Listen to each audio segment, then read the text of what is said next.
આ સ્ટિંગ જે આપણે દર્શકોને બતાડ્યું આ કીસ્ટોનની મેમનગર બ્રાન્ચ છે એની અંદર થયેલું આ સ્ટિંગ ઓપરેશન છે, જેમાં કીસ્ટોનના જે કંઈ કરતા હરતા સમાહર્તા છે એવું કહે છે કે ઉદ્ગમ સાથે અમારું ગોઠવાયેલું છે અને તમને પ્રિન્સિપાલ પણ આ જ વાત કરશે.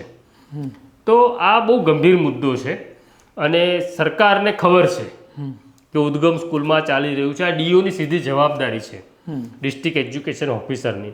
પણ જે અત્યારે ડિસ્ટ્રિક્ટ એજ્યુકેશન ઓફિસર છે પ્રજાપતિ, એમને કોઈ અગમ્ય કારણસર આ શાળા ઉપર પ્રેમ છે કે આટલી મોટી ઘટના બહાર આવ્યા પછી ખરેખર તો નિયમ એવું કહે છે કે પ્રજાપતિએ સ્કૂલમાં જઈને વિઝિટ કરવી જોઈએ, શાળાના બાળકો સાથે વાત કરવી જોઈએ, વાલીઓ સાથે વાત કરવી જોઈએ અને સંચાલકોનો ખુલાસો પૂછવો જોઈએ.